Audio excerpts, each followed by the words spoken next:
Fala, seus fofos! Como é que vocês estão? Galerinha, estamos aqui de novo. Hoje é um programa... Cara, pra mim, assim, é uma satisfação muito grande, porque eu tô com uma enciclopédia do colecionismo. Esse cara aqui, a gente tem uma amizade e ele manja muito, muito. Eu até tava falando que esse episódio aqui vai ser um que eu vou assistir pelo menos umas 10 vezes, porque eu sei que o conteúdo vai ser... Cara, assim, é uma aula. Então, com muita satisfação, eu quero apresentar a vocês Pablo Ferreira, colecionador, conhecedor, entusiasta, professor e tudo que tiver aí. Aí é bondade sua. Que isso. Galerinha, agradecer também aos estúdios Diamond Cash, que apoia esse projeto. Sem eles também, como eu sempre falo, isso aqui não sairia do papel. Se vocês têm vontade de ter um podcast, seja qualquer coisa, chama os caras lá, o Du, o Fê, eles dão total suporte e assessoria para vocês. E também agradecer a nossa excelentíssima MCM Colecionáveis, que apoia esse projeto também. E entra lá no Instagram, segue a gente, gasta dinheiro que as fraldas tá cara. Pablo, obrigado, cara, pela sua presença e enfim, por nos proporcionar o que eu sei que vem pela frente aí. Obrigado, eu agradeço o convite. Né, eu conheci você também nesse mundo aí, que é o Diecast, né, através do seu espaço, né? Foi num evento, mas eu também já tinha visto um vídeo seu no canal do Murilo. E é interessante, você é um cara carismático, tá tentando agregar, né? Falar, porque muitas pessoas focam muito no valor que é importante, focam muito vamos dizer assim, na visibilidade, na moda, no hype, e esquece que por trás está a própria miniatura em si, né?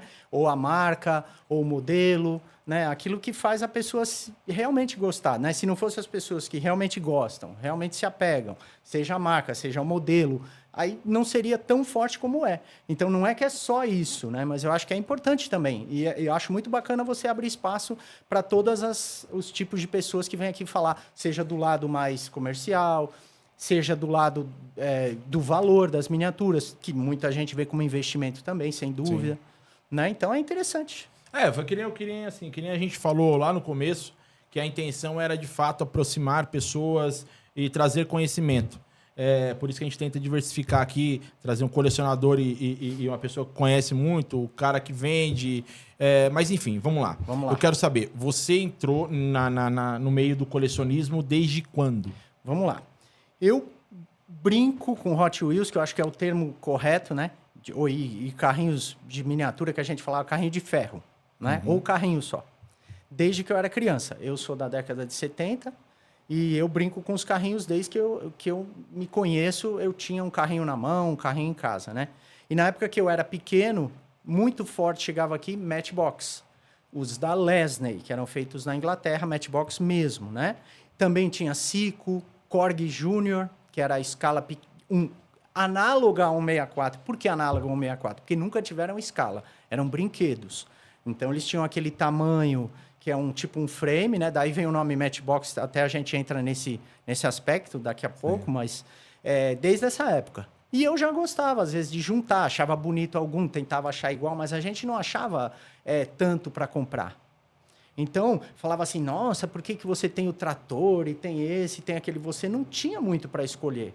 Então, o que chegava aqui ou que alguém trazia de uma viagem era o que ele encontrou na loja, encontrou naquele momento. Então, você tinha lá a colheitadeira, o trator, o tanque de guerra, o hovercraft, que era muito eclética, né? A linha que hoje a gente conhece como linha básica ou mainline, né? A linha introdutória de todas as marcas eram muito ecléticas, porque a Matchbox fez isso. Então, tinha trator, tinha veículos militares, tinha carros famosos dos países. Então, a gente tinha uma coleção super eclética e achava todos legais. Né? Então, desde essa época que eu tive contato com isso daí. E você tinha quantos anos? Olha, eu sou de 73. Então, até os anos 83, 84, eu brincava muito. Brincar mesmo. Eu comprava com o intuito de brincar. Então, usava pista de TCR. Quem lembra do que é TCR? Era um autorama que tinha três linhas de ferro no plástico e umas sapatas que andavam em cima da linha. Era da Taiko, inclusive. E uma curiosidade que a Tyco acabou sendo dona da Matchbox nos anos 80, da marca Matchbox. Quando a Lesney saiu do negócio, porque ela realmente faliu, né? A Lesney inglesa, onde a Matchbox começou, passou pelas mãos da Tyco, que era uma empresa de brinquedos que vendia trens elétricos nos Estados Unidos e Autorama. E a Matchbox passou pela Tyco. Teve uma fase que foi da Tyco no começo dos anos 80. Então, essas pistas, como tinham esse ferro embutido no plástico, ele segurava um pouco a roda do carrinho. Então, a gente pegava cano de PVC, punha os carrinhos no cano de PVC, punha em pé numa cadeira e punha as pistas da Tyco embaixo, de TCR, que tinha aqui da Troll. Quem fabricava o TCR no Brasil sob licença, né, era a Troll, Brinquedos Troll. E a gente usava a pista para brincar com os carrinhos, porque não chegavam as pistas de Hot Wheels aqui. Era muito pouco que chegava. E a Matchbox também teve uma época que tentou ter as pistas, para quem não sabe, também com aquele plástico extruído, né? Sim. Que é aquela que vai encaixando, sim, né? Sim. Que é bom para as rodinhas andarem. Mas também não, chegava menos ainda, porque ela veio na cola da Mattel e eram mais caros, né? Vinham da Inglaterra. Então, eu não tive muito acesso à pista. Então, a gente brincava com as pistas improvisadas em casa. Mas destruía muitos carrinhos. Destruía, né? Destruía mais ainda. E daí de quando você brincava, enfim, começou a crescer e você começou a guardar para colecionar. Perfeito. A gente guardava. Sim. Não dá para dizer que era e não era, porque não tinha um tema, não tinha uma direção, não tinha uma preocupação em preservar. É que você gostava tanto que você queria juntar e ter. Eu sempre tive isso. Aí a gente vai ficando mais velho, surgem outras coisas na vida, é aquele momento de afastamento, que é a adolescência. Aí eu deixei até guardado, mas a minha mãe conseguiu, como acho que é uma história comum para todos, né? Ela achou um destino aí para os carrinhos, o que me deixou bastante triste. Poucos sobreviveram. Eram os que eu gostava mais. Porque desde criança, legal a sua pergunta, um ou outro você não brincava. Você falava, não, esse é tão bonito, ou ele é repetido, ou você gostava tanto que você não brincava justamente para não estragar, né? E aí sobreviveu muito pouco dessa época. E aí depois, para dizer bem a verdade, bem depois, nos anos de 2009 e 10, eu redescobri realmente o colecionismo para valer, que é a fase que eu estou até agora. E hoje sua coleção tem mais ou menos quantas miniaturas? É uma pergunta que, veja, eu acho interessante. Muitas pessoas colecionam mesmo para valer, não contam as miniaturas. Eu, no momento, estou contando as Ferraris, não por o intuito de dizer que eu tenho X Ferraris. É porque é importante para eu manter o meu foco e meu objetivo. Eu estou escrevendo um guia também sobre as Ferraris e eu tenho que ter uma ideia de quantas são. É difícil bater o martelo, mas é importante saber mais ou menos quantas são e aonde eu estou. Mas, assim, no geral das miniaturas eu não tenho ideia, mas acredito que seguramente umas 2.000 miniaturas eu tenho. Eu só coleciono Hot Wheels. Eu fiquei com Matchbox, dá para contar nos dedos das duas mãos. Eu fiquei com 10, ou que eu sou muito apegado, que eu tenho desde pequeno, ou que eu achei muito bonito, eu não chego a ter 10 Matchbox. E todas as outras marcas eu tirei. Eu tinha alguma coisa de mini champs, tinha uma coisa ou outra, eu fui tirando por disciplina mesmo. Então, é tudo Hot Wheels hoje. E assim, galerinha, ó, toda vez que chega miniatura lá pra mim, que chega uma Ferrari, eu mando a foto pro Pablo pra saber um pouquinho da miniatura. E vem o dossiê inteiro, assim, do modelo. Ó, essa aqui tem a rodinha tal, essa aqui listra tal, isso aqui não sei o quê. Cara, eu não conheço outra pessoa que tem um conhecimento tão técnico que nem ele. E você sabe que eu não faço média. É verdade isso. Cara, enfim, é difícil. Eu não conheço ninguém. E você sempre só colecionou. Você nunca comercializou nada. Só como efeito colateral. Até para dizer que algumas pessoas já devem ter visto que eu coloquei mesa em alguns eventos. Eu tento, às vezes, passar alguma miniatura para alguns conhecidos, mas sempre como um efeito colateral. É sempre para desfazer de alguma coisa sua. Exatamente. Você não compra para vender. Não. Com esse objetivo, não. Eu, por exemplo, nos anos 2010, que foi 2009, 2010, eu cheguei aí na convenção Mattel, que teve aqui no Brasil, lá no Sul. Foi na Pepsi Arena. 2010, né? 2010, muito bacana. O Phil Riemann, que é o designer da Drag Bus, para quem não sabe, é o cara que hoje está por trás da linha 143 da Mattel, aqueles maiorzinhos. Ele sempre vai por essa... Ele sempre tenta essas coisas meio fora vamos dizer, do principal, né? Ele gosta de insistir. É dele essa linha. Ele é o pai do 143 lá, que todo mundo... por que a Mattel está se metendo aí? É o Phil Riemann. Ele desenhou várias miniaturas, das Ferraris, para quem não sabe, a 288, aquela que saiu no Fuse Garage. Tem a cara dele. Ele faz muito aquele estilo do Hot Wheels com a frente mais slim e a traseira um pouco mais alta, mais gordinha, é a cara dele. A Drag Bus é o ápice disso, né? Ela é abaixada na frente, levantada. E para quem não sabe, legal o Murilo falar isso, né? A Drag Bus foi a Cool Combi, ou foi a T1. Teve a época do auge dela, né? Tudo era feito em cima, né? Era a miniatura mais cobiçada. Ela saiu uma vez só na mainline, para quem não sabe, só uma única vez. Depois ela foi reeditada naquele set de 30 anos, não pode se confundir, né? Porque aí ela veio numa outra sobrecaixa. Mas tem uma diferença na miniatura e no blister. Dá para você identificar o blister, se é o autêntico mainline, ou se... E a miniatura solta também dá. Tem uma única diferença. Na miniatura tem um logo da Hot Wheels no aerofólio, traseiro bem pequenininho, e na cartela, o corte da cartela é diferente. Tem um corte no canto da cartela, justamente porque, como foi uma reedição, para as pessoas não comprarem a miniatura de 30 anos achando que é a mainline original de poucos anos antes. Que legal. Entendeu? Então, o Phil Riemann estava aqui, e na época ele era uma estrela, e como no Brasil gostavam muito, né, da Drag Bus, ele veio. E uma das minis do evento era a Drag Bus, inclusive, que é aquela do Brasil, que aquela do Brasil, até colocaram lá. aqui no telão.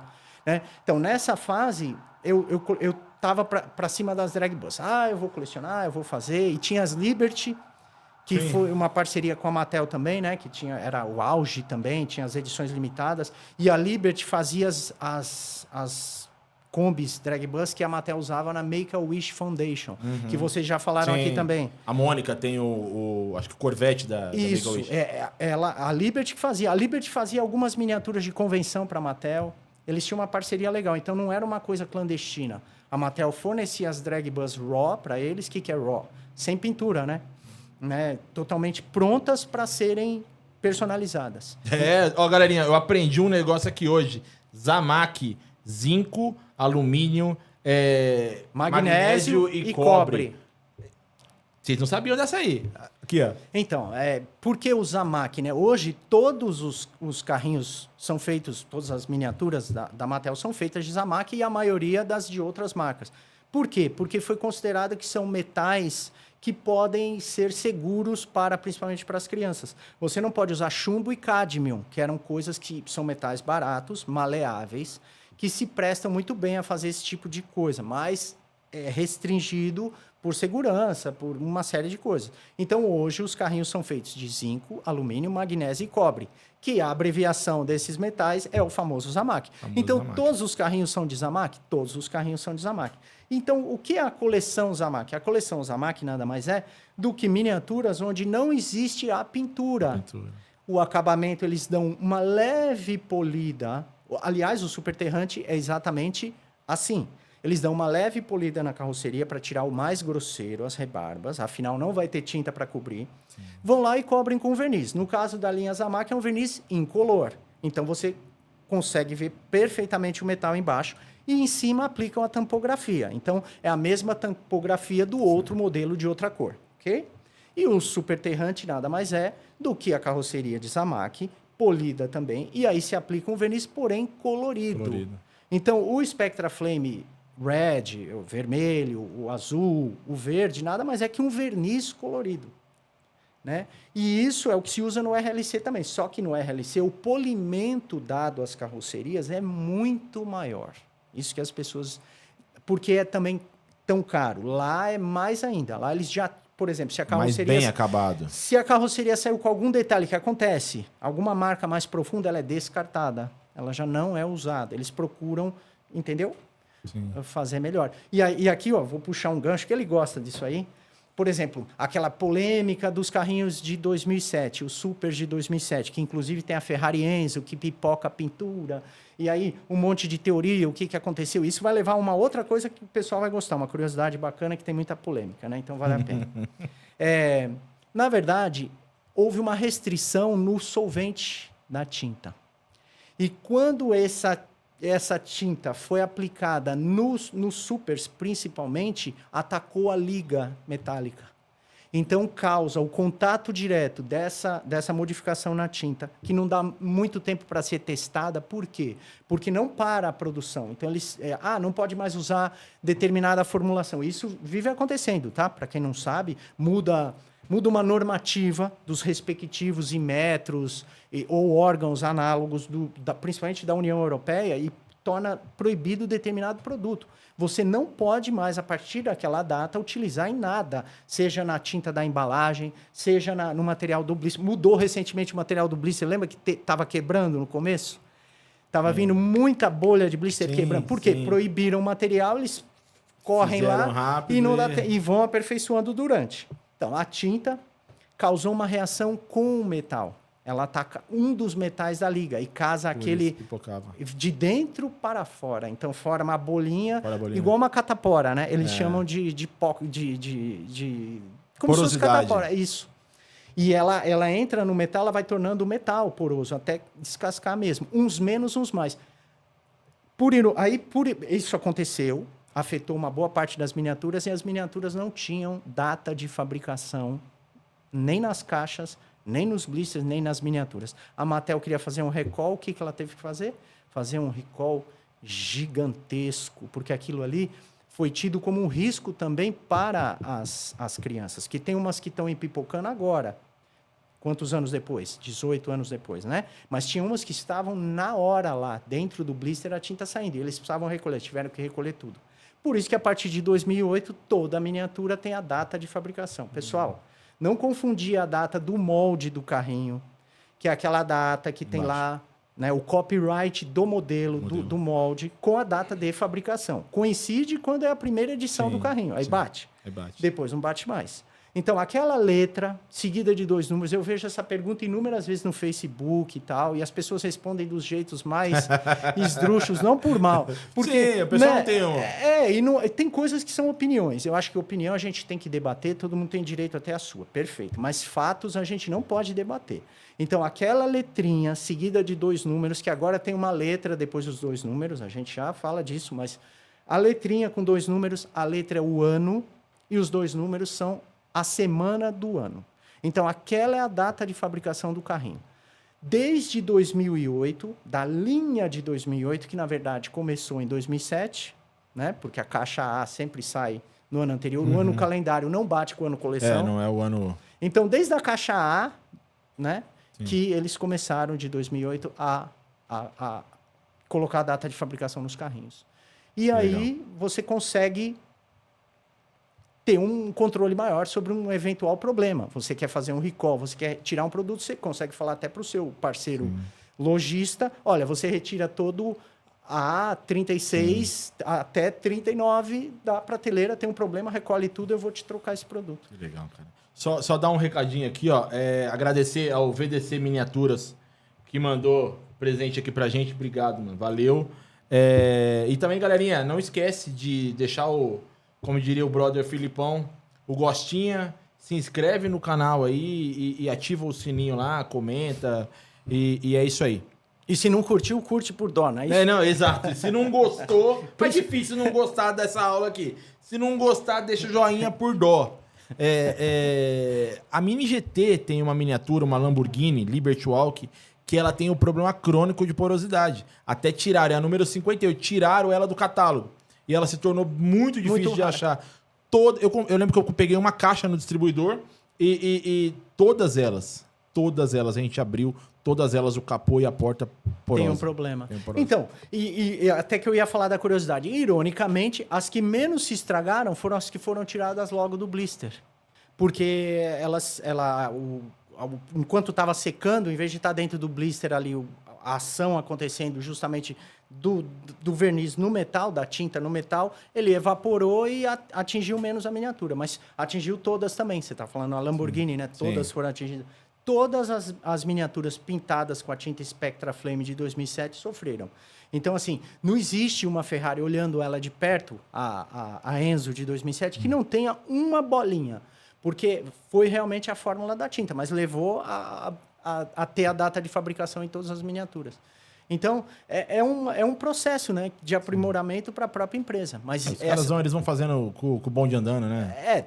Porque muitas vezes é o único jeito, né? O que mantém o custo do Hot Wheels barato é o fato dele ser produzido continuamente. Eles só param no Ano Novo Chinês.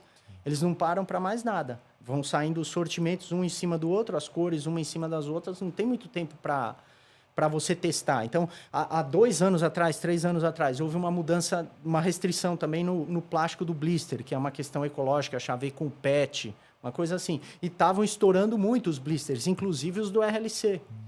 Entendeu? Porque eles não têm tempo. Eles mudam a fórmula e vão ter... ficou muito quebradiço. Porque eles não têm ainda aquilo envelhecendo 2, 3 meses para ver como ele fica. Porque tem o período de cura, né? Não tem como você testar efetivo. Você testa andando, vamos dizer assim. Uma curiosidade também, até que você falou do polimento, da RLC. Sim. A Cucumbi, a Toy Fair, Tá. ela um valor agregado hoje muito alto. Sim. Só que eu até estava conversando com o Narigudo, o acabamento dela é muito... Assim, é grotesco. Porque não justifica o valor. Porque ela foi feita para ser... Perfeito. Quando eles fizeram ela, ninguém sabia que ela ia, explodir. Mas se você pegar ela e analisar Sim. direitinho, ela tem falha na pintura. Veja, é interessante você falar isso, muita gente não sabe. As miniaturas Toy Fair não são nem para ser comercializadas no RLC, não tem valor nenhum, elas são brindes. São brindes. As feiras, as Toy Fairs americanas, a de Nova York, que é para onde a Mattel prepara esse tipo de... Todo ano, por tradição, ela prepara uma miniatura, né? Para dar, é para quem vai visitar o stand lá. Então, são para parceiros. São os varejistas, os lojistas, as pessoas que vão visitar a feira a negócio. É um brinde, é dado a quem vai no stand. Então, muitas vezes, as pessoas nem ligam, outros não aceitam. O cara leva para casa, entendeu?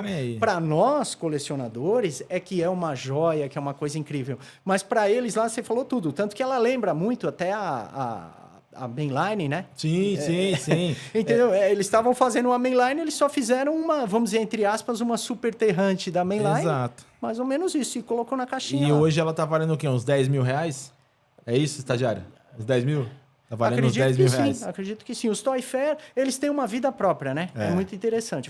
Ele em si, eu sei por experiência, eles partem de $150, né? Em geral. E aí a vida própria ele adquire com a vida da miniatura que está lá dentro. O Bone Shaker, ninguém dava nada para o Bone Shaker Toy Fair. Hoje é um dos mais valorizados porque todo colecionador de Bone Shaker quer ter e não tem para todos. Exatamente. É escasso de verdade. E não é feito para venda, tá, pessoal? Tem gente que conta 1001 histórias. Não é. É o contrário. E tem gente que não quer que fale. Não é feito para venda, é brinde. Como você vai falar que é brinde? Mas é o contrário. É mais exclusivo justamente por isso. Exatamente. Não foi comercializado. E, Pablo, hoje a gente já vai chegar numas raridadezinhas que você trouxe aí. Hoje, a sua coleção, você tá focado, indo só pro lado de Ferrari, ou você vai pra Lamborghini, que eu sei. Diz um pouquinho hoje de como é que tá o teu foco na coleção. Legal. Isso é uma coisa também que eu acho que vai ajudar as pessoas. Tem que ter foco. Para quem acha que eu não acho legal o Mini GT, né? Pode pensar, o que me conhece mais superficialmente, eu adoro o Mini GT, eu acho lindo, né? Eu ganhei uma do Sérgio Pérez, de aniversário de uns amigos meus, o Patrick e o Erickson, que eu espero que estejam assistindo, né? E eu achei fantástico. Eu acho um negócio legal, acho muito bonito. Tenho vontade de colecionar, mas, por exemplo, se eu entrar na Mini GT, eu já pus uma coisa na cabeça. Eu vou fazer Lamborghinis Mini GT. Não é que eu não goste dos Porsche, mas tem que ter um foco. Né? No momento, sim, eu só coleciono Hot Wheels, mas não sou imune. Lamborghinis eu faço a maioria dos castings atuais e alguns antigos, não todos também, nem dos antigos nem dos atuais, e alguns Porsches mais restrito ainda. Faço alguns castings dos Porsches atuais e alguns dos antigos, mas com muito menos intensidade. Eu realmente foco nas Ferraris até porque tira bastante do meu orçamento. Sendo sincero, às vezes você tem que pegar uma miniatura por uma sutil diferença, como ele falou aí no começo, às vezes é uma diferença no logotipo, do capô, que... Para quem não sabe, outra curiosidade, né? No começo, a Mattel, na maioria das miniaturas, aquelas que começaram em 1999, todo mundo sabe quais são. Tem umas 4 ou 5, a 360 Modern, a GT SB4, que agora está voltando num retool, né? Num redesign. As de 99 e 2000, a maioria, as primeiras que saíram, a Mattel colocava o cavalinho, e 3 listrinhas alusivas à bandeira da Itália em cima do cavalinho. Só que com muita frequência aquilo não saía legal.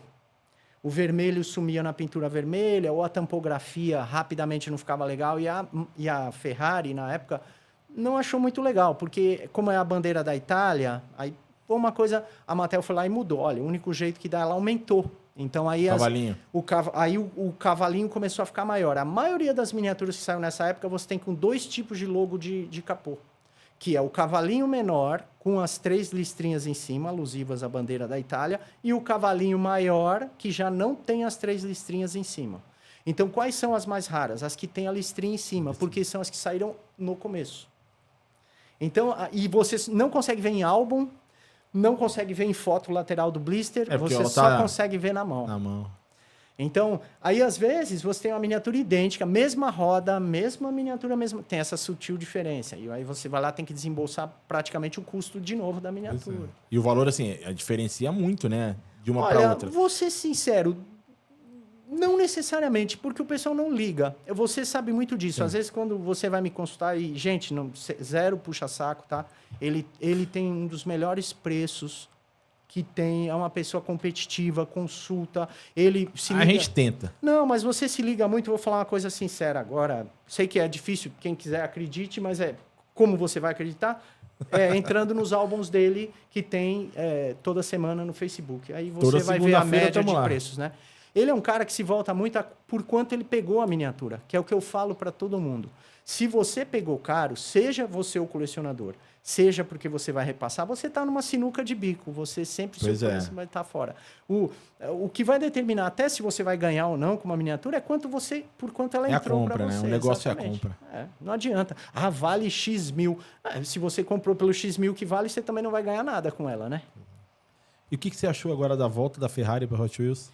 Fantástico. Eu acho que qualquer pessoa que falar que não é, né? Muita gente fica com dor de cotovelo.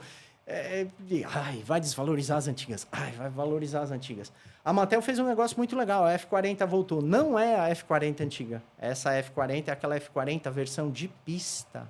Raríssima. Ela tem as aberturas no capô dianteiro e tem o aerofólio traseiro modificado. Então, a Mattel teve esses cuidados. Ela trouxe o que interessava a ambas as marcas. A F40 ficou icônica nesse período, né? Que as pessoas esquecem, quando a F40 saiu a primeira vez na linha da Mattel, ela estava em produção ou tinha acabado de sair de produção. Foi o arco que ela percorreu.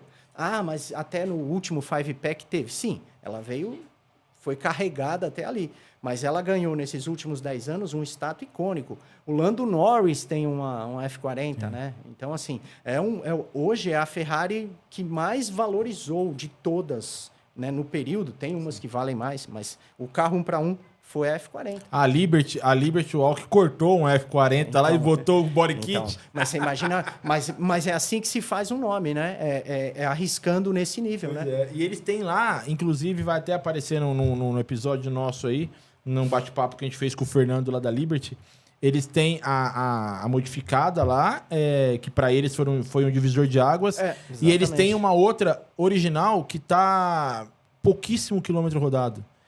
De baixa quilometragem, um exemplar. E tá assim, ela tá 0 bala. Sim. 0 bala.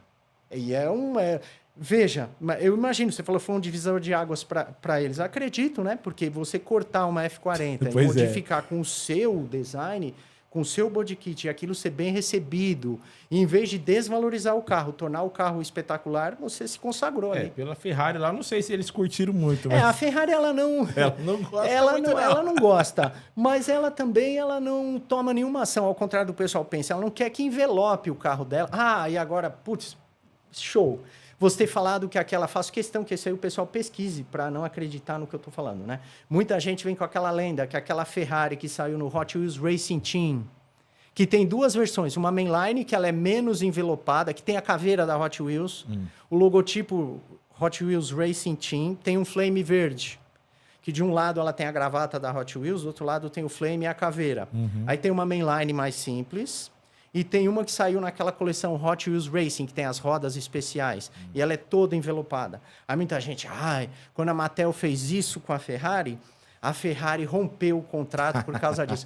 Procurem no Google, coloquem lá Hot Wheels Ferrari Racing Team. Só.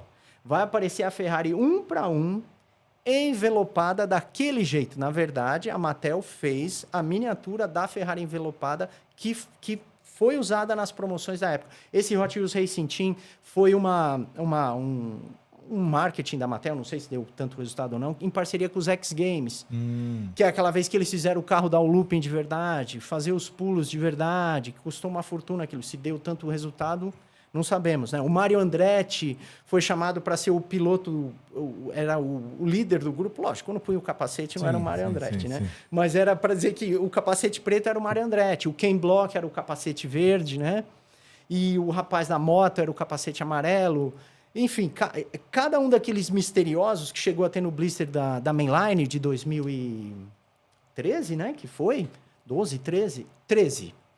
Tinha eles, né? Tinha os capacetes em cima do logotipo. Eram pilotos famosos, que eles tinham parceria. Então, tinha uma Ferrari envelopada nessa época, assim, isso não foi problema nenhum. O negócio do rompimento da Ferrari com a Mattel foi a saída do Luca di Montezemolo, que era um cara gostava muito da Mattel, porque a Mattel tem uma ligação com a Mebe Toys, que era uma fábrica italiana de brinquedos. E alguns Hot Wheels, no começo, essa história é homologada pelo Larry Wood, tá?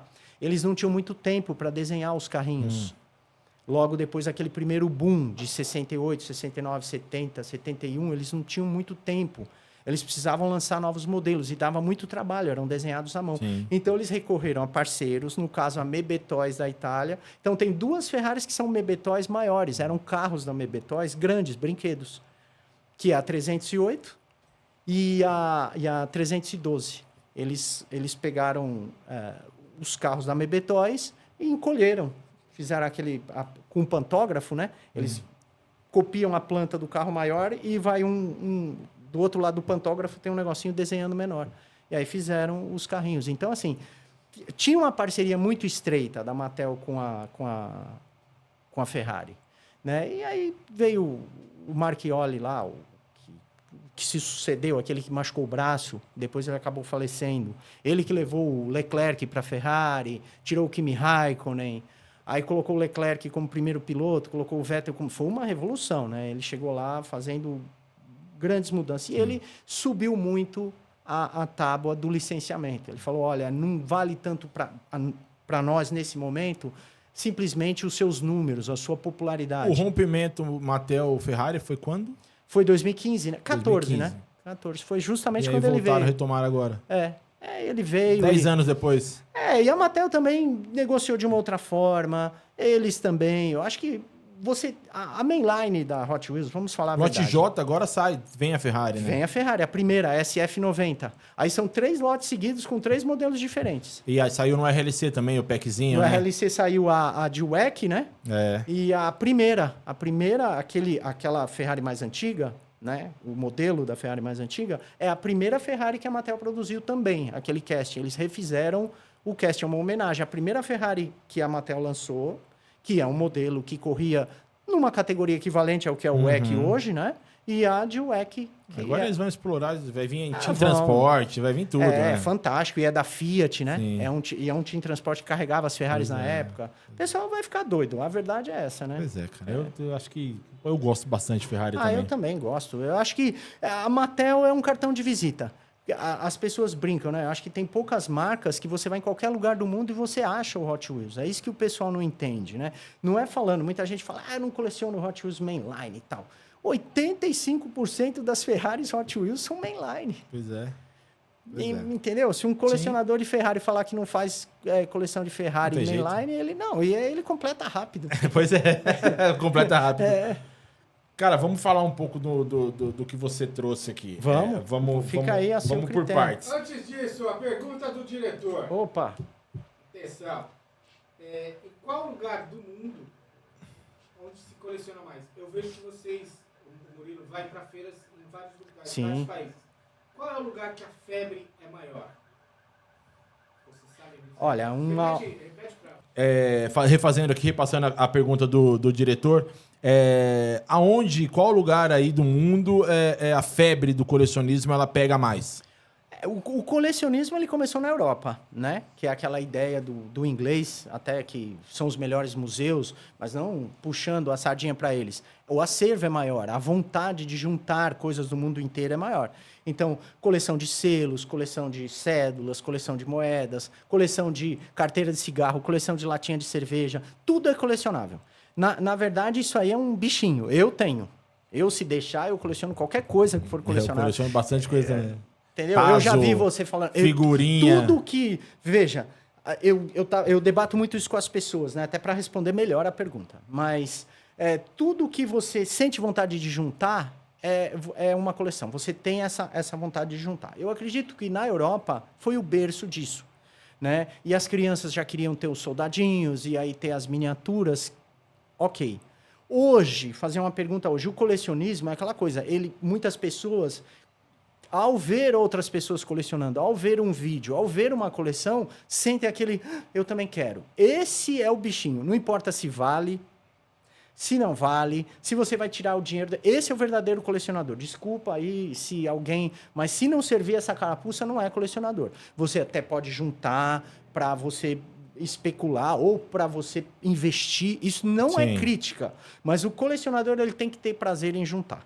E eu, por exemplo, falava, mas qual a graça de você ter um carrinho que é quase igual, só muda a rodinha? Eu acho mais legal. Eu adoro variação. Agora, a variação de base, para quem, né, realmente é mais difícil porque você não vê a base da miniatura. Né? Eu acho que até um momento legal aí, aproveitando a pergunta, acho que hoje é uma coisa que, com o YouTube, com vídeos como esse, com essa popularização, eu acho que é difícil você dizer hoje aonde é, né? Mas a Ásia é muito forte, é tradicional lá, porque já vem de família para família, aquela coisa de ser tradicional, guardar coisas, gostar da história. Esses povos são os que normalmente tendem a colecionar mais, mas eu acho que hoje vem popularizando bastante. Eu acho que o Brasil tem um potencial grande. Né? O brasileiro ele vem por todos os lados, isso não é uma crítica. Ele é um povo que tem o cara do investimento, tem o cara que vem na moda, no hype, porque também ele ganha destaque, porque ele se enturma, porque ele vê uma possibilidade de, às vezes, trabalhar com outras coisas, trabalhar com uma camiseta, trabalhar com uma marca, vir no lado de explorar os expositores, entendeu? Os periféricos. Mas o colecionador mesmo, acho que a pessoa sabe se é ou não. Né? E falando em colecionador, aproveitando aqui... já que é para falar das curiosidades, esse livro aqui é do Alcides. Quem quiser conhecer o Alcides... Deixa eu dar o... Opa! Colocar aqui, que aí o nosso diretor consegue focar lá. Depois ele faz o recorte. Então, a pessoa que escreveu esse livro, o Alcides, é um brasileiro, reside nos Estados Unidos. O Murilo, seu xará, foi visitá-lo, fez um vídeo incrível da coleção dele. E durante a pandemia, ver como esse cara cuidou da coleção dele, como esse cara se dedicou à coleção dele, a paixão que ele tem, só assistindo o vídeo que as pessoas vão entender. Para mim foi uma inspiração, porque em 2020, para mim foi um ponto que eu tinha que focar para chegar onde eu queria chegar. Isso aqui é a coleção dele. É a coleção dele. Porque para você escrever um guia adequado, por incrível que pareça, eu estou passando por essa experiência, tá? Muita gente fala, não, é mó fácil. Você vai lá, pega as imagens todas da internet e escreve o seu guia. Cara, você não consegue diferenciar um do outro. Às vezes você não sabe qual é a diferença, a não ser que você tenha na mão. Essa história que eu falei da bandeirinha parece super óbvia. Não é. Você precisa de uma lente de aumento e ter as duas miniaturas na mão para você ver, putz, não é mesmo que o logotipo é menor e a bandeirinha? Senão o cara fala, não, isso aqui é... Como você diz que a bandeirinha não está impressa no cavalo só vendo o assunto? Ah, não, essa aqui só não saiu a tampografia da bandeira. Não, o cavalo é diferente. Então, tendo as duas, você vê que é diferente. Essa pessoa aqui é uma inspiração. Ele tem o Instagram dele, né? Ele escreveu o livro, ele colecionou e ele vai atualizando o livro, porque a coleção não para, né? Então, o livro vai atualizando. Então, assim, você comprou, já está desatualizado. Foi um incentivo. Foi o primeiro que chegou no Brasil, tenho certeza, porque eu conversei com ele. E eu comprei, ele mandou para mim pelo correio, eu comprei o livro, chegou para mim, eu tenho o maior gosto, porque para mim foi uma inspiração do foco que eu tive que ter em 2020. Me ajudou muito. E agora eu estou tentando fazer um de Ferraris, mas está difícil, não está fácil, porque faltam muitas. Né? Você faltar uma ou outra, ok, que é impossível. Tem umas da Índia, né? As partes... Porque a Mattel, existe Hot Wheels Estrela, tá? Para quem não sabe, pessoal, gosta disso daí, existe uma época que a Mattel trabalhava em parceria com a Estrela. Os moldes do He-Man vieram para cá. Então, os bonecos do He-Man, os Mestres do Universo, Masters of the Universe, são únicos do Brasil. Os moldes vieram para cá e foram injetados aqui. E a mesma coisa os Hot Wheels. Eles vinham para Manaus. Tem muitas teorias. Teve uma fase que eles vinham para Manaus e eram blistados aqui. Porque tem que ter uma parte de nacionalização. Senão não poderia vir sem pagar imposto. Aquela história até hoje, né? Mas teve uns que foram feitos aqui. E são raríssimos. Então, tem playset da Estrela. Tem um monte de coisa da Estrela que é sensacional. E eu não vejo o pessoal falar Tem disso. muito Matchbox também que foi feito aqui, né? Então, e Teve eles têm um uma furinho época lá, com um plastiquinho dizendo Manaus. Você não tem ideia. A gente, quando era criança, arrancava, porque achava aquilo que deixava a miniatura com cara de vamos dizer assim, segunda. Por quê? Porque o original ele vinha made in England.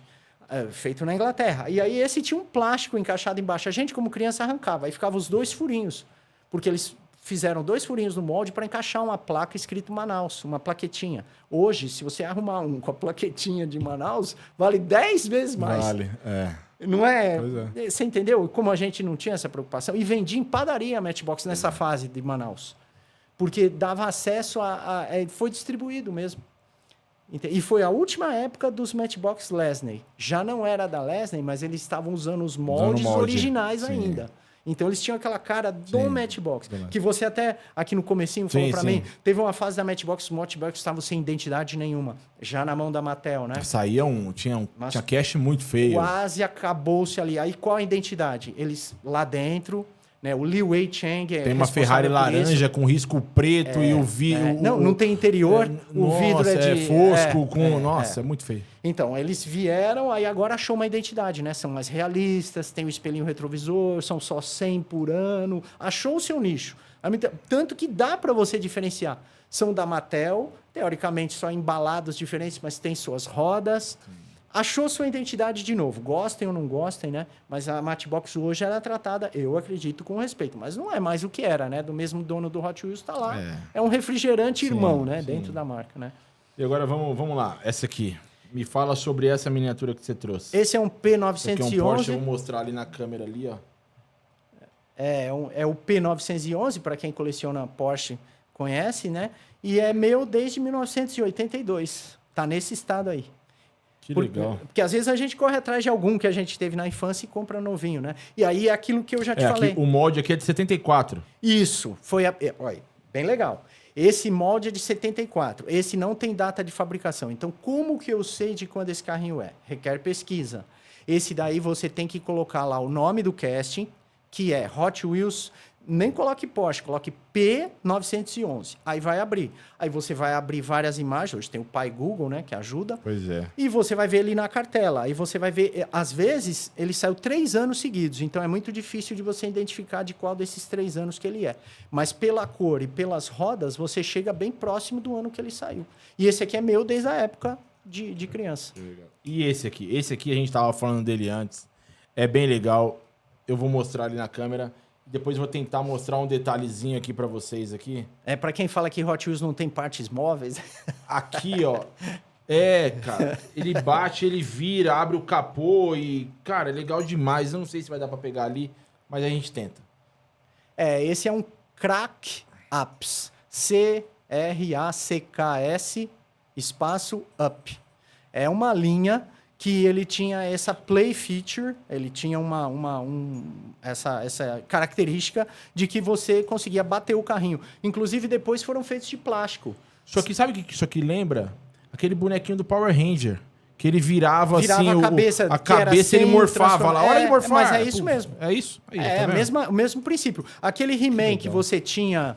Que ele no peito, ele girava e aparecia o dano de batalha, o pessoal pegou da linha. O pessoal do He-Man pegou emprestado da linha do pessoal da Hot Wheels. Saiu no Hot Wheels primeiro. Cara, legal demais. São muito legais. É muito legal. E a graça desses aí é ter tem um motor inteiro, lá, né? É bem legal, cara. Abre o capô. E o peso, né? Você tava comentando. Pois é, eu comentei.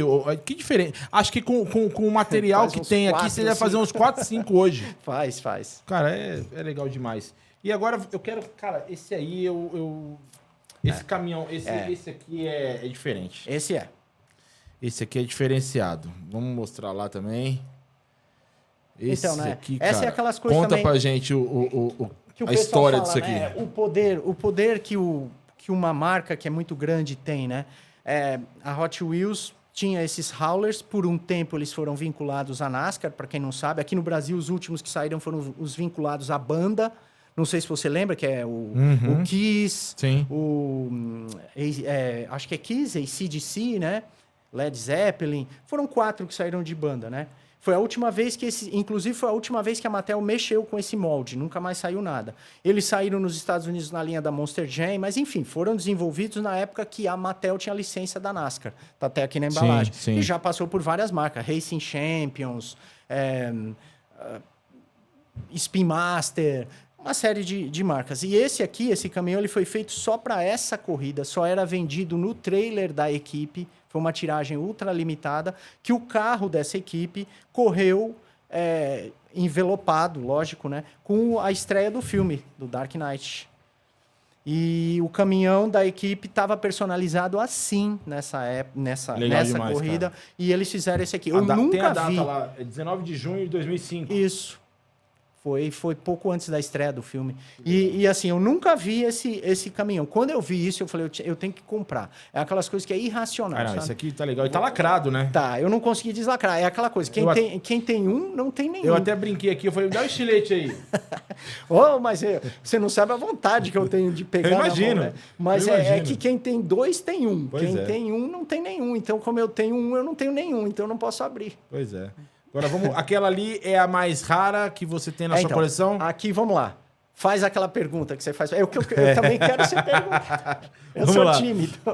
Qual é a miniatura mais rara e mais cara que você tem na sua coleção? Boa. Nem sempre A mais rara é a mais coincide, cara. né? A miniatura mais cara que eu tenho na minha coleção é essa aqui, ó. Deixa eu abrir aqui para você. Essa é a miniatura mais cara da minha coleção. Essa aqui é a mais cara. Vamos mostrar lá. Essa aqui, ó. Essa é uma belezinha. Gumball.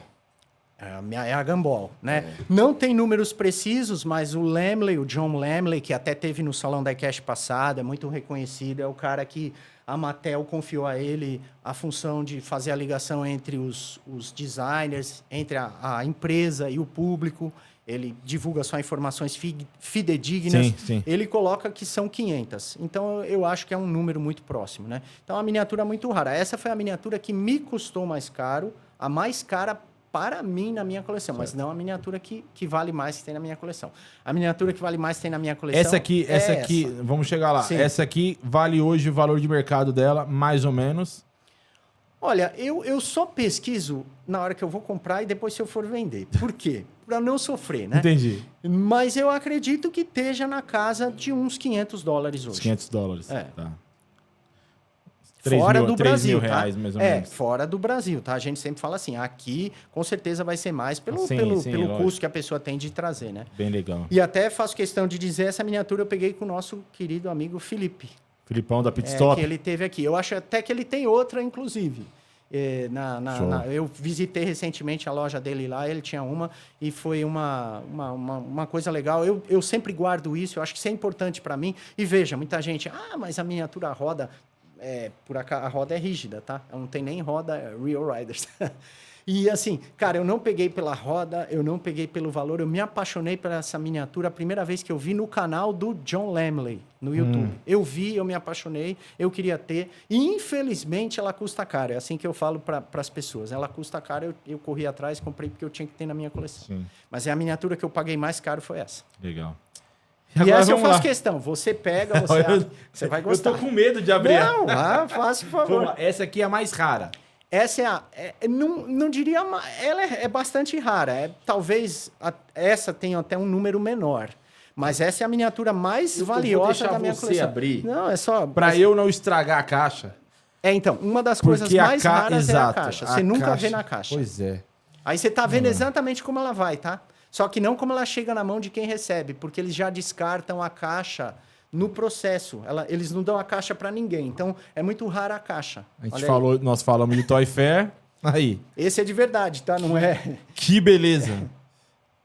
Porschezinha. Fala dela pra gente. Então, essa é a famosa 934 RSR Toy Fair, né? A Porsche que o pessoal fala que vale X, Y, Z. E eu comprei quando eu estava na convenção, no ano prévio dela sair, né? Ela saiu no ano seguinte.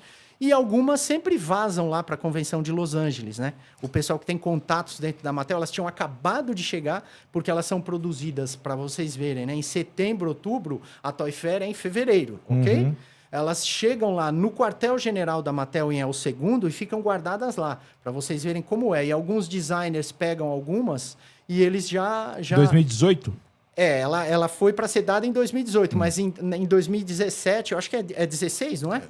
16. É 16. 16, Então, em 2015, eu estava lá na convenção em outubro e algumas chegaram lá para os vendedores. E era um preço que é o preço que toda a Toy Fair chega lá. Não é barato, mas não chega nem próximo do preço que a miniatura é. E por que eu comprei? Eu comprei porque eu achei linda.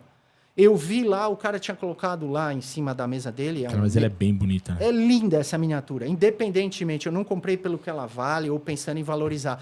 E aí o tiro acaba dando certo, né? Já me falaram vários preços. Quando eu cheguei, já tinha uma proposta por ela. O cara falou que era para eu pôr preço.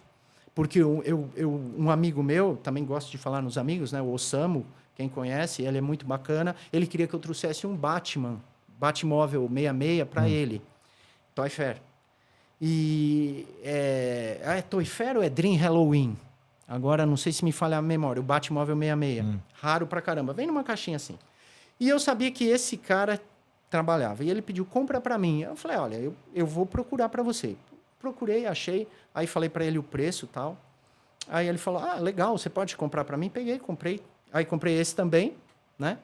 E trouxe. Aí, quando chegou aqui, ele falou assim, quanto que eu te devo? Eu falei, não, eu te passei o preço lá. Não, mas qual que é seu preço? Eu falei, não, meu preço é quanto eu paguei. Eu trouxe para você por amizade, né? E aí, eu contei para ele. Ele viu lá e falou, nossa, você trouxe esse? Eu falei, eu trouxe. Ah, tá. Um amigo entrou em contato, ele falou para eu pôr o preço na época. Aí eu falei, não, amigo, desculpa, eu não vou pôr... Eu gostei muito da miniatura, né? Ainda bem, né? Por outro lado, porque eu também não sou bobo. Mas eu não tenho a menor intenção em vender. Não fico... Sabe, não é uma questão de contar vantagem. Até de dizer isso. Aonde você acerta mais? Tá, não tem intenção de vender. Mas se chegar com quanto leva? Teria que ser, como diz o poderoso chefão, uma proposta que você não pode recusar. Seja por um lado, seja por outro. Se a pessoa chegar com um valor absurdo. Porque assim, todo mundo tem ideia de quanto vale. Você vai lá fazer quanto que ela pesquisa. vale hoje? A última vez que eu consultei era uns $2.500, mais ou menos. $2.500. O estagiário ali, ele coleciona Porsche. Ele tá tremendo ali. Pode ser um pouco mais, pode ser que tenha caído, tá, gente? Eu não tô... Mas assim, se uma pessoa chega com um valor, né, consideravelmente acima da média de mercado, você tem que parar e pensar, bom, é o seguinte, nunca mais ninguém vai me oferecer isso por essa miniatura. Ou eu me desfaço dela e aí transformo em coisas que têm mais a ver com o meu gosto, ou eu fico com ela e nunca mais vou ter esse valor. Mas se fosse irrecusável. Mas é um item diferenciado. Não, né, e é legal, e é bonita. É bonita demais, cara. É muito bonita. É bonita demais, né? É muito legal. E assim, aí muita gente, tem réplica tal. Cara, não tem graça nenhuma ser réplica, não por mal. Eu acho que o cara fazer uma réplica porque ele quer fechar a coleção, aí eu acho válido. Mas simplesmente, vamos dizer, o cara nem coleciona esse modelo, nem é completista desse modelo. Vai lá e faz uma réplica simplesmente para dizer que tem esse e põe junto com outros, aí não tem a menor graça. Eu acho, né? Mas assim, o mais raro, por incrível que pareça, tá? Isso eu posso te falar aqui, é a caixa. A caixa. Porque toda vez que ela é dada ao convidado na Toy Fair, isso aqui é descartado. Jamais eles dão assim pro cara. Isso aqui é só para ela chegar no stand, entendeu? Tipo assim, o cara não vai pegar e dar desse jeito pro cara, entendeu? Não pode. Isso aqui vai pro lixo. Então, isto daqui realmente... E autentica, né? E tá aqui, ó. Tem um cantinho aqui, ó. Tem o jeito de encaixar, ela vai de cabeça para baixo. Aqui você tira várias dúvidas. É desse jeito que vem, para você ver como não é para ser vendido. Isso é um brinde. Por isso que valoriza tanto. Porque não é uma coisa que você pode comprar. Agora, a quantidade pode ter certeza que é mais de 500. Então, se você parar para pensar, essa miniatura é mais rara do que essa. Só que, então, como não tem lógica, e essa miniatura é muito mais valiosa do que... E tem, tá? Para quem não sabe, tem Toy Fair de roda rígida, tá? Vários dos Toy Fair não são... Esse, por acaso, é Real Riders, né? Pneuzinho de borracha. Sim. Mas tem Toy Fair que é roda rígida também. Eu tenho um Corvette Toy Fair que eu também me apaixonei por ele. É um vermelhinho, mas não chega nem perto o valor. Mas é lindo. É o C7, né? E é roda rígida. Não tem nada a ver a roda. Tem a ver você gostar ou não do negócio. Pois é, cara. E agora a expectativa pro salão? É muito grande. Eu acho que o salão vem num crescendo. Eu sou uma pessoa que acha que a gente tem que ver sempre mais o que se tem elogiado que a criticar. Qualquer evento grande há críticas, né? Então, muita gente também foca, é mania até, eu acho que das pessoas aqui, muito em criticar. Críticas construtivas sempre bem-vindas, e eu acho que se vem mudando é porque as críticas que são construtivas vêm sendo ouvidas. Sim, né? sim. Então, eu acho que é um evento que vem crescendo e expectativa total. Eu acho que uma pessoa como você, assim, está mais envolvida no evento, uma pessoa que se preocupa em... sinceramente falando, sabe? Você é um cara que poderia estar só ligado na sua loja, você poderia estar focado, agora você tem uma filha pequena e está aí preocupado. Ah, mas tem o interesse dele, não importa, mas você está fazendo uma coisa coletiva, está dando voz a um colecionador. Quem sou eu, né? Assim, o que eu agrego em termos Muito. assim de... entendeu? Muito, mas uma muito. amizade, talvez alguma coisa, mas você que enxerga valor nisso, porque diretamente não tem. Então, assim, pessoas como você se envolvendo, não vou dar spoiler nenhum das suas ideias, mas tem ideias legais aí para o Salão da iCash que estão gestacionando e tomara que dê certo. Eu acho que só tem a evoluir o evento. O intuito era esse, era de aproximar pessoas e trazer histórias como a sua. De verdade, Pablo, assim, eu agradeço muito, cara, eu sua te agradeço. presença, de verdade. A gente te convidei e você de pronto aceitou. Obrigado, cara. Obrigado mesmo por compartilhar um pouco do seu conhecimento, da sua história com a gente. E é isso, cara. Só tenho a agradecer mesmo, de verdade. Eu fico lisonjeado pelo convite, cara, porque aquela coisa de falar do que a gente gosta é tão fácil, né? Eu gosto de trocar conhecimento para quem me conhece nos grupos que eu tô. Eu acho que é super legal isso, só agrega a todos, cara. Você se divertir, fazer amizades, né? Encontrar um passatempo. Miniatura não é barato? Não é. Pois é. Mas é mais barato que remédio. Pois é. Isso aí exatamente. Para não pegarem no meu pé tratamento aí psiquiátrico, você ir todo dia, gastar aí numa coisa, você... Cara, mas tem que ser legal, né? Não pode ser o lado do conflito, da tensão, da rivalidade. Eu tô perdendo, ganhando. Tem que se divertir, pô. Pois é, Pablo. Obrigado, cara. Obrigado, cara. Valeu mesmo. Até a próxima. Galerinha, é isso. Espero que vocês tenham gostado dessa aula aí e não se esqueçam de se inscrever aí, comentar, etc. E tudo que vocês já sabem. Então, até a próxima. Vejo vocês. Aquele abraço.